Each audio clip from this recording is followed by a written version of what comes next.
sulat ni Pedro. Unang kabanata. Pagbati mula kay Pedro. Mula kay Simon Pedro na lingkod at apostol ni Hesukristo. Mahal kong mga kapatid na kabahagi sa napakahalagang pananampalataya na tinanggap din namin. Ang pananampalatayang ito'y ibinigay sa atin ni Hesukristo na ating Diyos at tagapagligtas dahil matuwid siya. Sumainyo nawa ang higit pang biyaya at kapayapaan dahil sa pagkakakilala ninyo sa ating Diyos at Panginoong Hesukristo. Pinili tayo ng Diyos na maging mga anak niya. Ang kapangyarihan ng Diyos ang nagbigay sa atin ng lahat ng kailangan natin para mamuhay ng may kabanalan. Ito'y sa pamamagitan ng pagkakakilala natin sa Kanya na tumawag sa atin. Tinawag niya tayo sa pamamagitan ng kapangyarihan niya at kabutihan. At sa pamamagitan din ito, ipinagkaloob niya sa atin ang mahahalaga at dakila niya mga pangako. Ginawa niya ito para makabahagi tayo sa kabanalan ng Diyos at matakasan ang mapanirang pagnanasa na umiiral sa mundong ito. Dahil dito, pagsikapan ninyong maidagdag sa pananampalatayan niyo ang kabutihang asal. Sa kabutihang asal ang kaalaman. Sa kaalaman ang pagpipigil sa sarili. Sa pagpipigil sa sarili ang pagtitiis. Sa pagtitiis, ang kabanalan. Sa kabanalan, ang pag-ibig sa mga kapatid kay Kristo. At sa pag-ibig sa mga kapatid kay Kristo, ang pag-ibig sa lahat. Sapagkat kung ang mga katangiang ito ay nasa inyo at lumalago, nagiging makabuluhan at kapaki-pakinabang ang pagkakakilala ninyo sa ating Panginoong Hesukristo.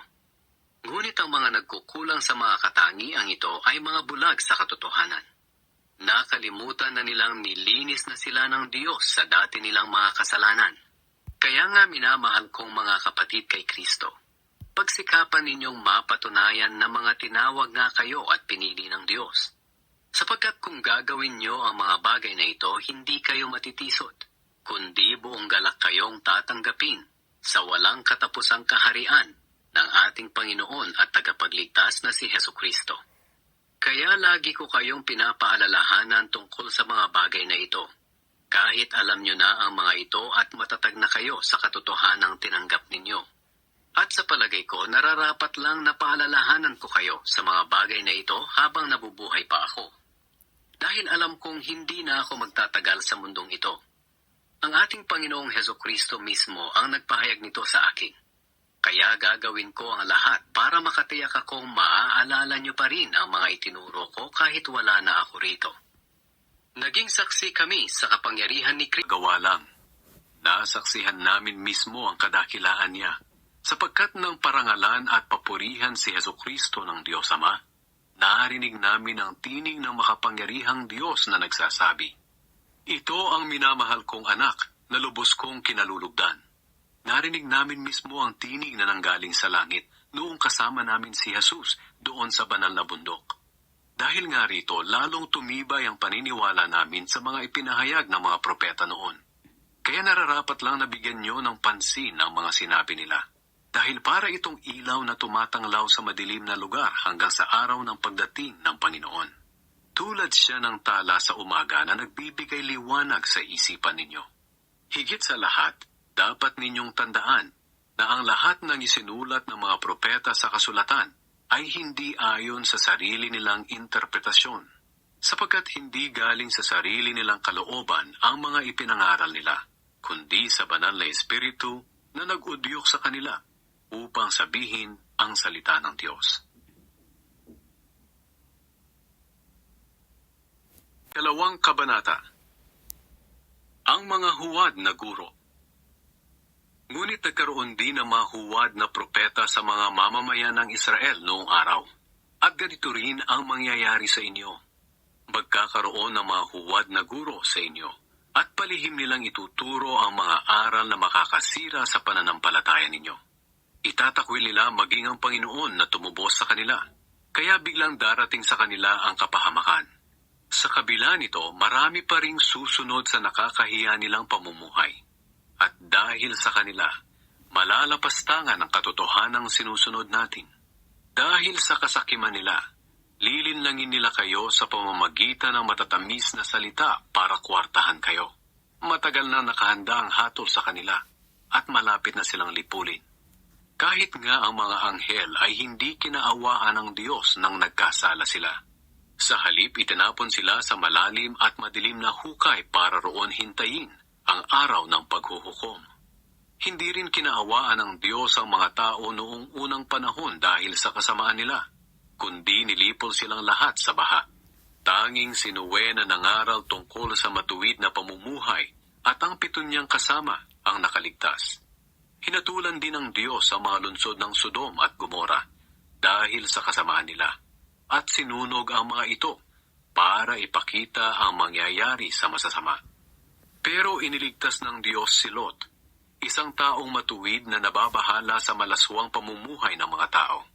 Habang naninirahan doon si Lot, araw-araw niyang nasasaksihan ng masasama nilang gawain at labis na naghihirap ang kalooban niya. Kaya makikita natin na alam ng Panginoon kung paano iligtas sa mga pagsubok ang mga matuwid at kung paano parusahan ang masasama. Parurusahan niya lalo na ang mga sumusunod sa masasamang nasa ng kanilang laman at ayaw magpasakop sa kanya hanggang sa pagdating ng araw ng paghuhukom. Ang binabanggit kong mga huwad na guro ay mayayabang at mapangahas. Hindi sila natatakot lapastanganin ang mga makapangyarihang nilalang. Kahit ang mga anghel na higit pang malakas at makapangyarihan sa mga gurong ito, ay hindi nilalapastangan ng mga makapangyarihang nilalang sa harap ng Panginoon. Pero nilalapastangan ng mga gurong ito ang mga bagay na wala naman silang alam. Para silang mga hayop na walang isip at ipinanganak para hulihin at patayin. Talagang lilipulin ang mga taong ito. Ito ang kabayaran sa ginagawa nilang kasamaan. Mahilig silang gumawa ng lantarang kalaswaan. Malaking kahihiyan at kapintasan ang dala nila sa inyo. Natutuwa silang lukohin kayo habang kumakain silang kasama ninyo sa mga pagsasalo-salo ninyo. Kung tumingin sila sa babae, puno ito ng pagnanasa. Wala silang tigil sa paggawa ng kasalanan at hinihikayat pa ang mga taong mahihina. Sanay sila sa pagiging sakim. Mga isinumpa sila. Tinalikuran nila ang tamang daan kaya sila naligaw. Sinunod nila ang halimbawa ni Balaam na anak ni Beor, na pumayag masuhulan sa paggawa ng masama. At dahil nilabag niya ang utos ng Diyos, sinumbatan siya ng asno niyang nakapagsalita na parang tao, upang mapigilan siya sa kabaliwan niya. Ang mga huwad na gurong ito'y tulad ng mga natuyong batis at mga ulap na tinatangay ng malakas na hangin. Inilaan na sila ng Diyos sa kadiliman. Mayabang silang magsalita pero wala namang kabuluhan. Sinasabi nilang hindi masama ang pagsunod sa masasamang nasa ng laman, kaya hinihikayat nilang bumalik sa imoralidad ang mga taong kakatalikod pa lamang sa masamang pamumuhay. Ipinapangako nila ang kalayaan sa mga nahihikayat nila, pero sila mismo ay mga alipin ng kasalanang magpapahamak sa kanila, sapagkat alipin ang tao ng anumang kumukontrol sa kanya.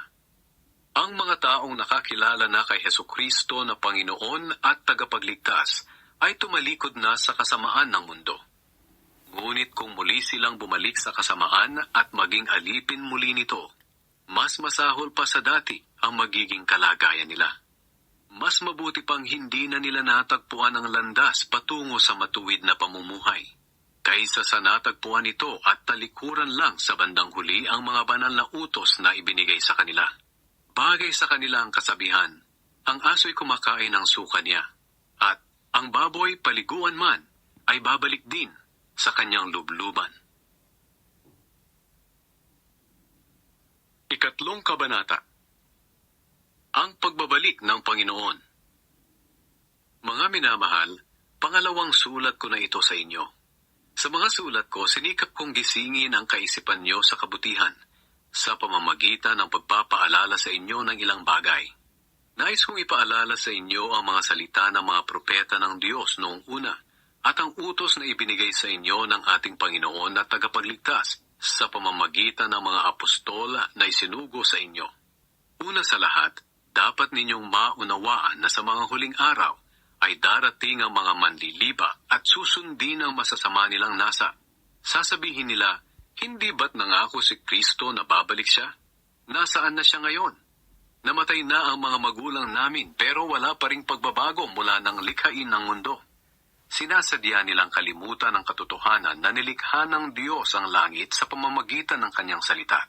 At nilikha niya ang lupa mula sa tubig at sa pamamagitan ng tubig. At sa pamamagitan din ng tubig, bumaha sa mundo at nalipol ang lahat. Sa pamamagitan din ng kanyang salita, itinakdang tupukin ng Diyos sa apoy ang kasalukuyang langit at lupa sa araw ng paghuhukom at paglipol sa masasama. Ngunit huwag sana ninyong kakalimutan, mga minamahal, na sa Panginoon walang pinagkaiba ang isang araw sa 1,000 taon. Para sa Kanya ang mga ito ay pareho lang. Hindi nagpapabaya ang Panginoon sa pagtupad sa pangako niya, gaya ng inaakala ng ilan. Ang totoo, binibigyan lang niya ng pagkakataong magsisi ang lahat sa mga kasalanan nila, dahil ayaw niyang mapahamak ang sinuman. Ang araw ng Panginoon ay darating na tulad ng isang magnanakaw. Sa araw na yon, biglang mawawala ang kalangitan na may nakakapangilabot na ugong. Masusunog ang lupa at mawawala ang lahat ng nasa lupa. Kung ganito ang magiging kahihinatnan ng lahat, dapat kayong mamuhay ng banal at makadiyos, habang hinihintay niyo ang araw ng pagdating ng Diyos at ginagawa ang makakayanan niyo para mapadali ang pagdating niya. Sa araw na ito, masusunog ang langit sa apoy at matutunaw ang lahat ng nasa lupa sa tindi ng init. Ngunit ayon sa pangako niya, may maaasahan din tayong bagong langit at lupa na paghaharian ng katarungan. Kaya nga, mga minamahal, habang inaasahan niyo ang bagay na ito, pagsikapan ninyong mamuhay ng mapayapa, malinis, at walang kapintasan sa paningin niya. Alalahanin niyo na kaya hindi pa dumarating ang Panginoon ay para bigyan ng pagkakataong maligtas ang mga tao. Gaya nga ng mga isinulat sa inyo ng mahal nating kapatid na si Pablo sa pamamagitan ng karunungang ibinigay sa kanya ng Panginoon. At ito rin ang sinasabi niya sa lahat ng sulat niya. May ilang bahagi sa mga sulat niya na mahirap intindihin, na binibigyan ng maling kahulugan ng mga hangal at mahihina ang pananampalataya, gaya ng ginagawa nila sa ibang mga kasulatan. Kaya sila mismo ang nagpapahamak sa sarili nila. Mga minamahal, alam na ninyo ito kahit noon pa. Kaya mag-ingat kayo nang hindi kayo maloko sa pamamagitan ng mga maling aral ng mga taong suwail at mawalay sa mabuti ninyong kalagayan sa Diyos. Sa halip, lumago kayo sa biyaya ng Diyos at sa pagkakakilala sa ating Panginoon at tagapagligtas na si Hesukristo. Purihin siya ngayon at magpakailanman.